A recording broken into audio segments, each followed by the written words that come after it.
জয় শ্ৰীৰাম। আজি এটা নতুন ভিডিঅ'লৈ উপস্থিত হৈছোঁ। ভিডিঅ'টো হৈছে যিবিলাকৰ ল'ৰা ছোৱালীৰ বিয়া ছিগনেল কেনেকৈ পায়। বিয়া হোৱা নাই, ধৰি লওক তেওঁলোকৰ ছোৱালীও ঠিক হোৱা নাই বা ল'ৰাৰ ছোৱালীও ঠিক হোৱা নাই, ছোৱালী বা ল'ৰাও ঠিক হোৱা নাই, ভাল পাই থকা নাই বা বিয়াৰ কোনো ধৰণৰ যোগাযোগ কৰা নাই, হোৱা নাই, কিন্তু তেওঁলোকে এডভান্স এবছৰ দুবছৰ আগতে ছিগনেল পায়। এই ছিগনেলটো যদি বুজি পায় তেওঁ নিশ্চয় বুজি পাব মোৰ বিয়াৰ আহি আছে। এইটোৰ বিষয়ে ভিডিঅ'টো ওলাইছোঁ। ভিডিঅ'টো মানে কেনেকৈ বুজি পাব আপুনি বিয়া যে নামিছে বা বিয়াৰ আগত আপুনি সন্মুখীন হ'ব, বিয়া হ'ব, ছোৱালী ঠিক হ'ব, ল'ৰা ঠিক হ'ব, এইটো কেনেকৈ বুজি পাব। মই নিজৰ অভিজ্ঞতাৰ ফালৰ পৰা কৈছোঁ। মোৰ বিয়াৰ এবছৰ নে দুবছৰ আগত মোৰ ঘটনা কিছুমান হৈছিল।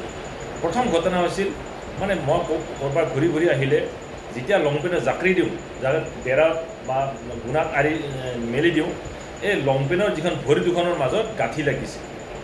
গাঁঠি লাগি এনেকুৱা কৰি গাঁঠি লাগি যায়। চাৰ্ট যেতিয়া মই আকৌ জাকৰি পেলাই মেলি দিওঁ, চাৰ্টৰ এই হাত দুখন গাঁঠি লাগি যায়। আৰু তৃতীয় কথাটো হৈছে মোৰ মাজে সময়ে মোৰ চাৰ্ট আৰু গেঞ্জিত একদম দীঘল দীঘল চুলি পাইছিলোঁ। মই এইবিলাক চুলি ক'ৰ পৰা আহে মই নিজে ছাছপেক্ট কৰিছিলোঁ। এনেকুৱা দীঘল চুলি ক'ৰ পৰা আহে, কেনেকৈ আহে, মোৰ গাত মোৰ গেঞ্জিটোত বা চাৰ্টত কেনেকৈ লাগে। যিবিলাক মই ধুই চুই মিলি কাপোৰ ইস্ত্ৰি কৰি আকৌ যেতিয়া থওঁ, আকৌ দুদিন পিছত বা কেতিয়াবা যে সেইটো পিন্ধোঁ, তাতে কিন্তু এই গেঞ্জিটোৰ সৈতে পিট খাই থাকে দীঘল চুলি। আৰু বেছিভাগ আৰু কেতিয়াবা মোৰ ৰুমত বা ক'ৰবাত গ'লে মোৰ লেফ্ট চাইডে মোৰ দুটা বা তিনিটা পখিলা, এটা আছে দুটাও আহে, এই পখিলাকেইটা মোৰ গাত উৰি থাকে, গাত পৰে, গাত লাগিয়ে যায় কেতিয়াবা। একদম পখিলাকেইটা দেখিবলৈ ধুনীয়া, একদম ধুনীয়া পখিলা। আৰু মোৰ ৰুমত বেছিভাগ এটা দুটা পখিলা উৰি থাকে, মোৰ গাত পৰে, বা নিজৰ কাপোৰখিনিত পৰি থাকে, চাৰ্ট ধুতিত এইবিলাক পৰি থাকে। আৰু কেইটামান লক্ষণ পাইছিলোঁ কি মই অজানিতে কিছুমান সপোনত মানে দেৱী দৰ্শন পাইছিলোঁ। দেৱী দৰ্শন যেতিয়া মোৰ গাত চুলি পৰে, গাত এইবিলাক গাঁঠি লাগি যায়, মই গুৰুদেৱক সুধিছিলোঁ, গুৰুদেৱ মোৰ এনেকুৱা তেনেকুৱা কাহিনী। তেতিয়াই মোক গুৰুদেৱে কৈছিল তোমাৰ বিয়া ৰিচেণ্টলি আহিছে। মই কৈছোঁ গুৰুদেৱ মোৰতো কোনো ধৰণৰ ছোৱালী ঠিক হৈ থকা নাই বা মা দেউতাই কোনো ধৰণৰ বিয়াৰ যোগাযোগ মানে আলোচনা হোৱা নাই, তোমাৰ হ'ব এবছৰ দুবছৰ ভিতৰত তোমাৰ বিয়া হ'বই, একদম ফাইনেল হ'ব।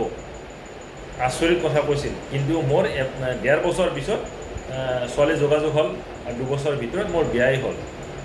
এইটো মোৰ অভিজ্ঞতাৰ ফালৰ পৰা কৈছোঁ। আৰু এটা কাহিনী আছে, ছোৱালীবিলাক কেনেকৈ গম পাব। মোৰ এজন বান্ধৱী আছিল, তেওঁ ব্ৰাহ্মণৰ ছোৱালী আছিল।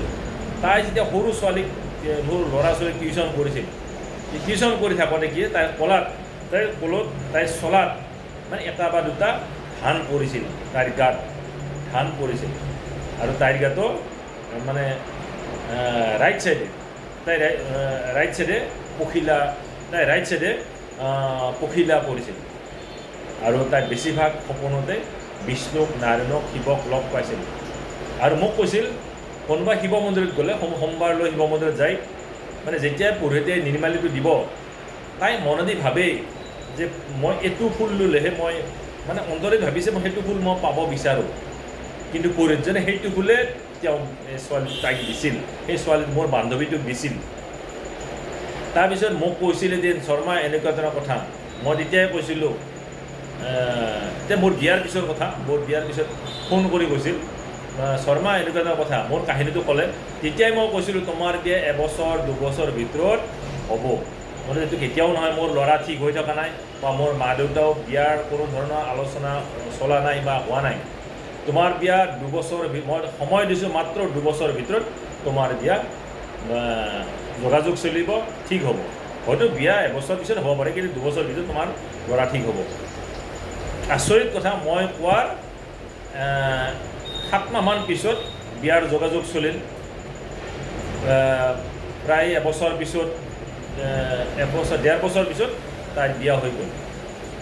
এই ধৰণৰ অভিজ্ঞতা যদি আপোনাৰ হৈছে, আপুনি নিশ্চয় জানিব আপোনাৰ বিয়া দিন আহি আছে, বিয়াৰ দিন মুকল হৈছে, আপোনাৰ বিয়া পাতিবলৈ সাজু হওক, যোগাৰ পইচা হৈছে সাজু হওক। গতিকে এই ধৰণৰ আপুনি শুদ্ধ মনে থাকিব, আপুনি একদম নিট এণ্ড ক্লিন হওক, আৱেগিক মানে ভগৱানৰ শ্ৰদ্ধা ভক্তি হওক, আপুনি এইবিলাক নিশ্চয় ফল পাব। গতিকে মোৰ ভিডিঅ'টো চাই কেনে পালে জনাব। মোৰ ছাবস্ক্ৰাইবত কিবা যদি কমেণ্ট থাকে লিখিব, কমেণ্টত লিখি পঠাব। মই যিখিনি সম্যক জ্ঞানে আপোনাক সহায় কাৰণে চেষ্টা কৰিম। মোৰ নাম্বাৰটো লিখি লওক 9864083011 8638244851। মই নিউ মাৰ্জি পাৰমিস্ত্ৰী আৰু বাস্তু এইবিলাক চাওঁ। গতিকে আপোনাক বাস্তু চাবলৈ গ'লে আপোনাৰ ঘৰত ভিজিট কৰিব লাগিব। মই চেষ্টা কৰিম আপোনাৰ ঘৰত যোৱাৰ মানে নানা ধৰণৰ প্ৰব্লেমবিলাক চল্ভ কৰাৰ কাৰণে চেষ্টা কৰিম।